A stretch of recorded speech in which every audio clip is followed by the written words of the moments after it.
What's up, guys? Today we're talking about the market and if the alt season is here. And we'll also talk about a few strategies that you could run with yield farming that fits your market outlook.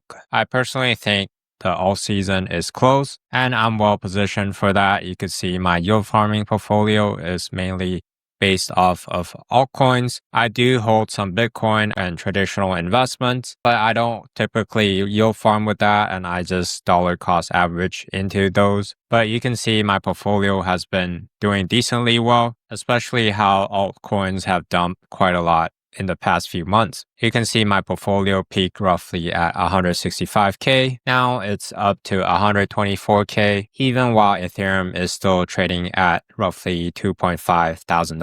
So I've been doing decently well. My strategies have been working for me, and hopefully we break new all-time highs in the next few months. So let's dive right in. So the plan is to look at like the major markets and then the crypto markets. Then we're going to talk about some yield farming strategies you could use to play these markets. This is not financial advice. I'm not your financial advisor. I'm just some guy on the internet. So if we look at the S&P index here, you can see we've seen a pretty gap up yesterday, roughly a 3% increase because of this news here. The US has reached like an agreement with China to lower the tariffs for 90 days. US will cut Chinese imports from 145% to 30%, and China will cut US imports from 125 to 10%. So it does seem like Donald Trump's strategy is working here, and there's some certainty flowing back into the markets. And we can see SPX closing above key moving averages, including the 200-day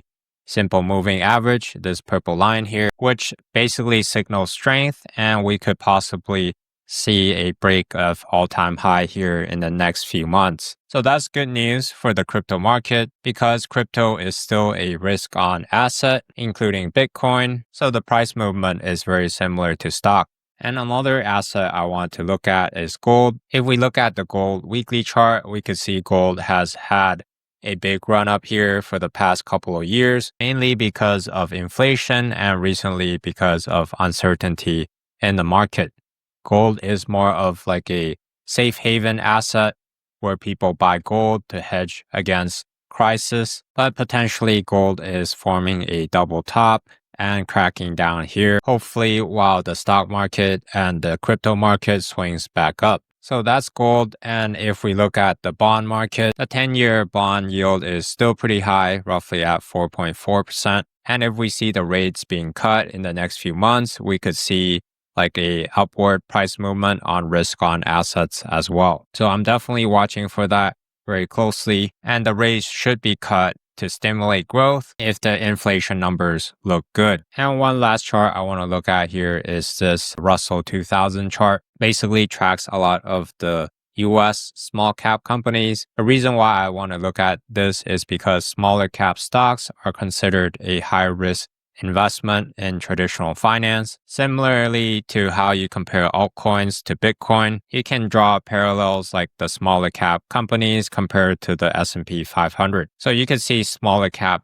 companies have been underperforming S&P 500 here, largely flat for the last couple of years. And the chart looked really bad when Trump announced the tariffs, and now it seems to be swinging back up. And smaller cap stocks usually are not going to perform as well, especially with high interest rates, because smaller cap companies usually have a weaker balance sheet. It can't grow as much as larger companies, especially when it's hard to borrow money. So the high interest rate means that it's very hard to borrow money without a lot of costs. So it's much harder to expand. So the traditional market is looking pretty bullish to me. And now let's pivot to crypto. So alt season can be defined by Bitcoin dominance cracking down and dropping sharply because altcoins like Ethereum and smaller cap altcoins basically outpaces Bitcoin in terms of the price increase. So during the last alt run here back in December and November of last year, you could see the dominance has dropped only to 55%. It rose back up all the way to 65%, and now it's coming down at 63%. So historically, when the Bitcoin dominance is this high, the risk-reward ratio on investing into altcoins is pretty good, and you'll probably outperform Bitcoin if this drops down pretty sharply. But some people say that this cycle would be a little bit different because we see a lot of institutional adoption into Bitcoin, and they're basically propping the Bitcoin price up while altcoins bled out during the tariff announcements. But in my opinion, I still think that Bitcoin dominance is going to come down at some point, especially on really good risk on environments where the rates are cut and the stocks are doing well. This could be a key momentum shift here if you look at the daily chart.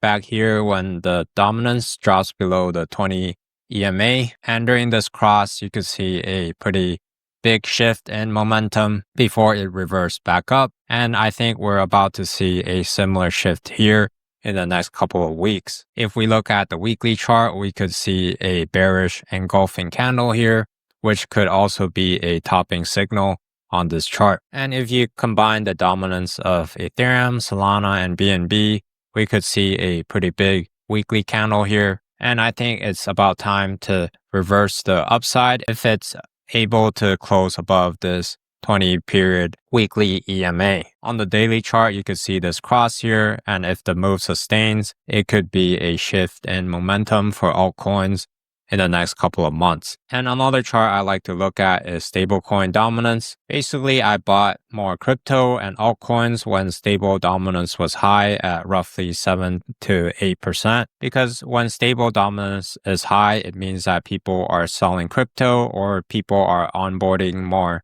stable coins, and it's a great time to buy crypto when that happens. And we can see it's cracking down here, and I'm probably going to take profits heavily when this hits roughly 5 to 5.5% and get back to a 20 to 50% stablecoin allocation on my portfolio. So those are the dominance chart. And now let's look at Bitcoin. So the Bitcoin weekly chart looks great here. You could see this MACD cross, which basically shows the momentum swinging back upwards. And if the move sustains, we could be looking at new all-time highs here in the next couple weeks or months. So on the weekly chart, when you see like a momentum shift or a big movement, it could typically take like a few weeks or even a few months for the move to fully play out. But on the daily chart, we are testing some key zone of resistance here, right around 105K and 110K, and we might swing back down to retest these key moving averages or this big trend line here before we make a move back higher. And this green line is a pretty major trend line that I drew from the weekly chart. You could see it cracked back down a little bit and then it basically closed back up above the trend line. So it didn't break, it broke this downward sloping trend line. So then this support trend line becomes the most important trend line to hold if we were to see the continued uptrend. If this trend line breaks, then it needs to basically find some sort of support before we can draw a new cleaner trend line. Let's look at Ethereum here. The weekly chart looks really good. It closed above this blue line, which is the 20-week EMA. Again, this MACD cross here shows the momentum is shifting upwards, and I wouldn't be surprised if Ethereum tests 4,000 or establish a new all-time high in the next couple of months. But we are still testing this trend line here, and if it gets like a clean break above that and above this purple 200-day simple moving average, I think $4,000 is pretty much a magnet at that point. And we could see it cracking back down, retesting for a few weeks or months before shooting up higher. So we'll have to see what happens. But ETH is looking pretty solid here. I was buying ETH since like 2,500, 2,300, 2,100, all the way down while accumulating more ETH with crypto to crypto pools. So it's great to see Ethereum finally turn around. And if we look at ETH BTC here, you can see this crossover and a shift in momentum. On the weekly chart as well, the shift in momentum is pretty clear, and hopefully it breaks this red trend line, and then ETH BTC might be off to a race from there. So now let's look at Solana. I mainly focus on basically Ethereum, Solana, and Bitcoin because a lot of my liquidity pool positions are based on the performance of these three major tokens. Solana is looking strong still. Again, a lot of these charts look pretty similar because they kind of are like linked to each other. So weekly crossover and momentum. I don't think the momentum has peaked at all, but the daily chart is testing this key area of resistance here. So if we could shoot above that, then we're looking at testing the all-time high. So I'm still yield farming SOL to Ethereum. I entered at 0.06. It cracked down a little bit. On the weekly chart, it actually looks like Solana might be underperforming Ethereum in this next few months because we do have a bearish divergence here when the price is creeping up higher, but the MACD and the RSI is moving lower and lower. So potentially a shift downwards, but I don't mind holding on to both Ethereum and Solana. I'm bullish on these two tokens. So it doesn't matter if I gain more Solana than Ethereum when I'm yield farming this pool. And SOL Bitcoin chart looks pretty decent. You can see the weekly chart has this crossover again. The daily chart is closing above key simple moving averages, and we could see it forming a higher low and higher high here. So a definitely shift in momentum, and it basically formed a inverse head and shoulder here, hopefully to the upside. So that's all of the major altcoins chart. They look really good in my opinion.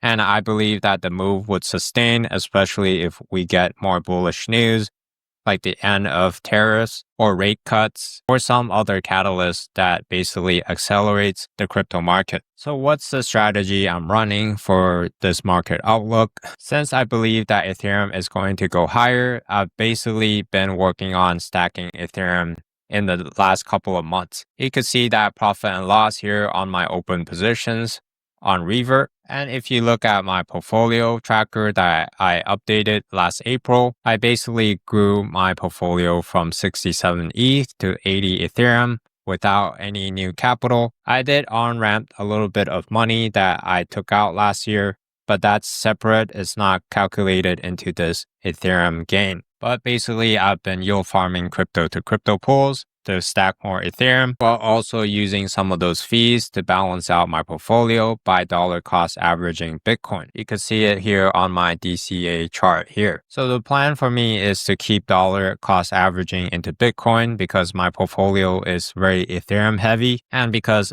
altcoins and Ethereum is recovering in price, I'm getting a better and better exchange rate. So you can see I've been stacking roughly $500 worth of Bitcoin per month, and I might continue to do that, or I might increase that amount to $1,000. And since Ethereum is trading at above my cost basis here, I'm comfortable to also start stacking some stable coins. I don't want to keep waiting for like a new high before I stack some stable coins, right? Because at the end of the day, the market is unpredictable.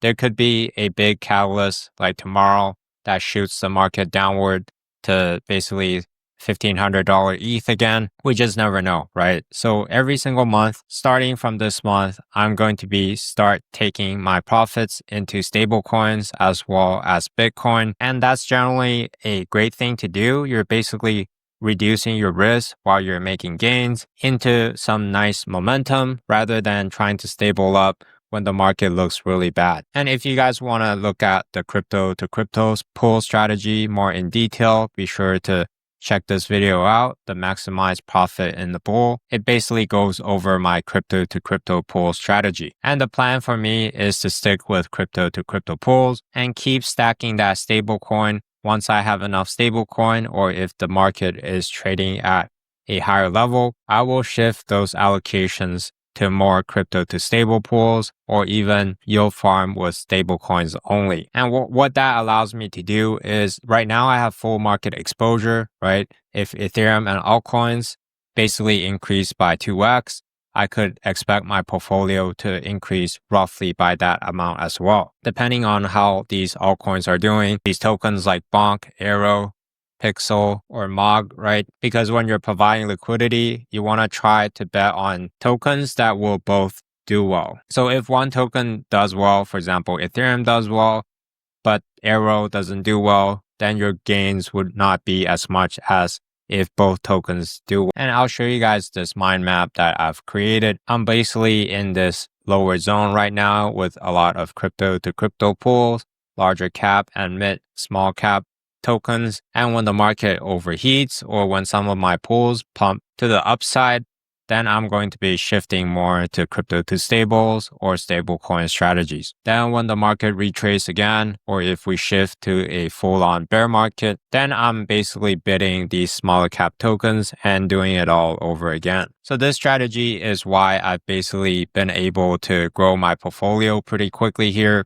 You could see a pretty hard retrace. So on the first time around, I actually didn't execute that strategy. So my portfolio ran all the way up to $167,000. Then it dumped to almost $50,000 because I was pretty much fully in crypto to crypto pools. Smaller cap tokens dumped hard and some of the altcoins I picked wasn't really good. So then my portfolio retraced all the way back to $50,000. Then back in December and January, it ran all the way up to 168,000, and I was wiser that time around, running a little bit more crypto to stable pools, also stacking some stable coins and stuff. So then the drawdown becomes like $70,000 to $80,000, and now my portfolio is sitting at 124K, like I said before, even though Ethereum is not even trading at the local high yet. So I hope this video helps, guys, and I do believe altcoin season is pretty near. And the great thing about yield farming with liquidity pools is that you don't really have to wait for altcoin season. I personally am not waiting for altcoin season at all.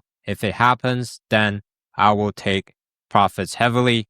But if it doesn't happen, I'm still stacking profits every single month, either in terms of Bitcoin, Ethereum, or USDC. It doesn't matter. I'm stacking my profits every single month. If you guys want to learn more about yield farming, be sure to check out my other videos. Hopefully these would help you become a better yield farmer so we could all make more money together. Thanks for watching. I'll catch you guys next time.